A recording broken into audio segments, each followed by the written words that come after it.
Uno, la comparación del porcentaje de renta contra la tasa libre de riesgo. Hasta hace poco daba muy positivo, ahora cambió de tendencia, tristemente da para el otro lado. Dos, costo de construcción. Venía subiendo, lo cual era una buena señal para los precios, para que suban, pero ahora volvió a bajar el costo de construcción por la última devaluación de 400 a 500 pesos. Si sigue habiendo inflación desbocada como hay ahora, rápidamente va a subir el costo de construcción. Número 3, crédito hipotecario. Está en mínimos, pero esto te da el optimismo de que no puede ir para peor. Cualquier pequeño crédito hipotecario que haya va a levantar el mercado.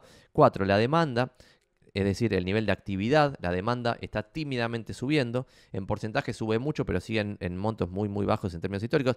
De vuelta, había 6.000 ventas por mes en el 2017 y vimos recién el número del primer trimestre, 2.000 y chiroleadas. 3.000 terminaremos, va a ser 50% menos de cantidad transada que en el pasado. Y este es un dato muy importante para los que se quieren meter en el rubro inmobiliario y les venden el humo de que este negocio no tiene techo y que va a ser fácil y que no se quemen en coche. Si los precios bajaron 50% y la cantidad bajada bajó 50%, en realidad es más la cantidad transada de lo que bajó, pero ponerle que redondeemos 2023 50% bajo con respecto al buen momento, lo que estamos diciendo es que el mercado se achicó 75%. Si había en algún lugar $1.000.000 en comisiones para ser cobradas, ahora hay solamente $250.000 para ser cobrados. Esto parece una alevosía total, un delirio místico sin sentido, pero cuando uno compara cómo evolucionaron los sueldos y los ingresos de la gente, ve que también hay una dilapidación de más o menos 70% del RIP, de la remuneración imponible promedio de los trabajadores estables. No sé si se acuerdan, pero el pico máximo de ingreso de la clase media, del laburante, se dio en el 2017, cuando, por ejemplo, tenías a organizaciones de izquierda, que fue lo del evento del gordo mortero que se convirtió en meme, creo que fue preso ese buen hombre, que en el evento del gordo mortero estabas en máximos históricos de sueldo. ¿Esto quiere decir que Macri hizo bien las cosas? No, desaprovechó una oportunidad histórica. Y con esa devaluación de 20 a 40 pesos que hizo su propio gobierno, aniquiló el sueldo de la clase media y empezó un proceso de aniquilación del sueldo y empezó un proceso de que no hubo más crédito hipotecario. Y estas dos cosas mataron el rubro inmobiliario, pero un montón de otros rubros han ido muriendo por este inicio del debacle absoluto que estamos viviendo. Entonces, un poquito de contexto. Entonces, este rubro bajó aún más que la baja de los sueldos en general. Entonces, ¿hay alguien que le puede ir bien? Obviamente, a nosotros nos va bien, a un montón de gente le va muy bien. Hay gente que factura mucha, pero mucha plata. También veo en muchos comentarios que no se dan cuenta del nivel de actividad que manejan algunos, los más exitosos en el rubro. ¿Por qué? Porque, y me voy por la rama levemente con esto, la distribución de ingresos en el rubro inmobiliario tiene mucho que ver con la distribución de ingresos de, por ejemplo, los deportistas, los artistas o rubros así, donde tenés una distribución totalmente, o sea, que no es una campana de Gauss, los yankees llaman Power Law, que no es, el otro día decían Pareto, no sé qué mierda, pero es como lo del 80-20 de Pareto no tiene sentido en el rubro inmobiliario. No es que el 20% de los inmobiliarios se lleva el 80% del ingreso. Es aún más guaso. Es arriba tenés muy poquita gente llevándose mucha parte del ingreso, un núcleo ahí de gente llevándose una gran cantidad de ingreso y la abrumadora mayoría en cero. O sea, el 80% que está acá no se lleva ni siquiera el 20%. ¿Está bien? Entonces es una distribución muy desigual como en el deporte, como en el arte, etcétera, etcétera. Hay un montón de papers de la Power Law Distribution de ingresos en distintos rubros de la vida.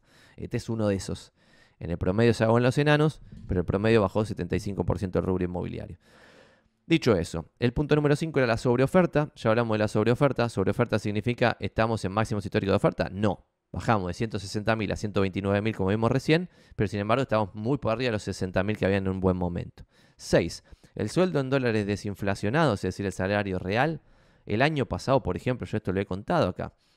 El año pasado, en el 2022, hubo más o menos 95% de inflación y los sueldos que nosotros pagamos acá subieron 96%. No los que específicamente nosotros pagamos, sino específicamente lo que paga el sindicato, o sea, Empleado de Comercio, que es nuestro sindicato.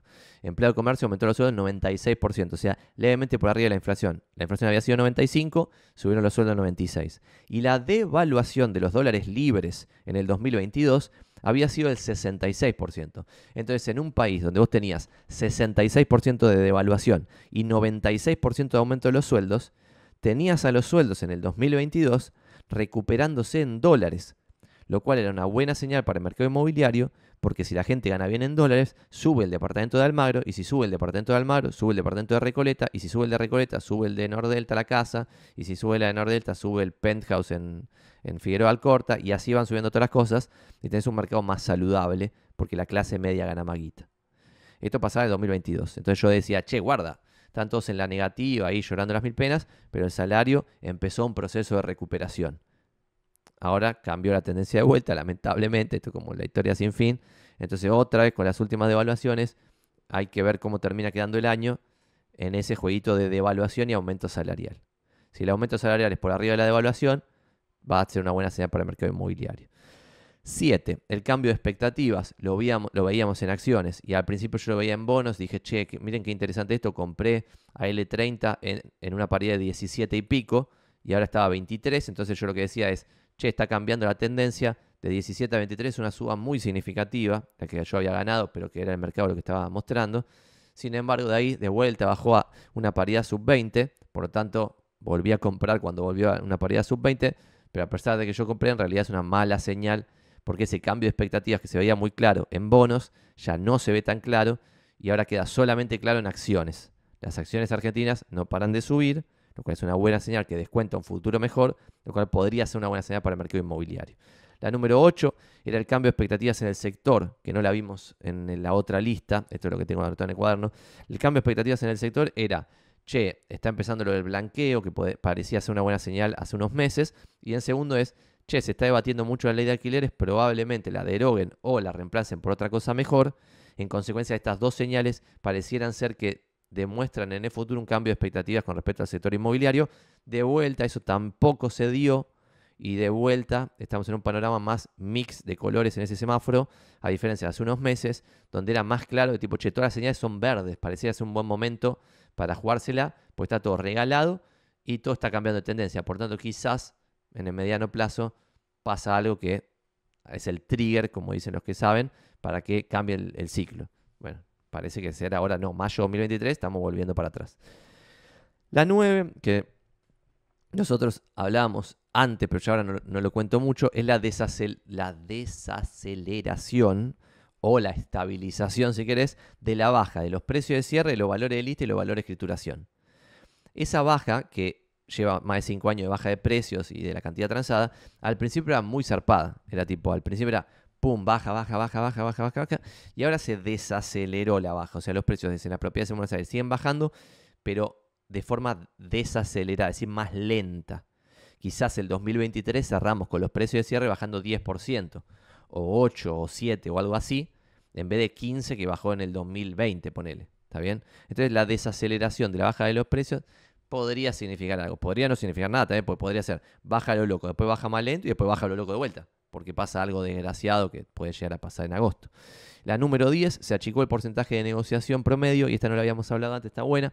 Se achicó el porcentaje de negociación promedio entre los valores de publicación de lo vendido y los precios de cierre. Eso de que veíamos, por ejemplo, de Almagro, que lo mostré antes, del 8% de negociación, en Almagro antes era más. Y el promedio de capital, que era más o menos 10, ahora es más o menos 7. Y el promedio de capital en los buenos momentos era 5. Entonces, estar en un 7 de negociación versus un 5 histórico versus un 10 en el peor momento, demuestra, en principio, que lo que se vende, lo que está bien priceado, no se venden cosas que estaban publicadas en 200, se venden en 100. Algún delirio puede llegar a ser, pero el promedio no es así. En el promedio lo que se vende es lo que está publicado en 100 y vale 92. No delirios intermedios.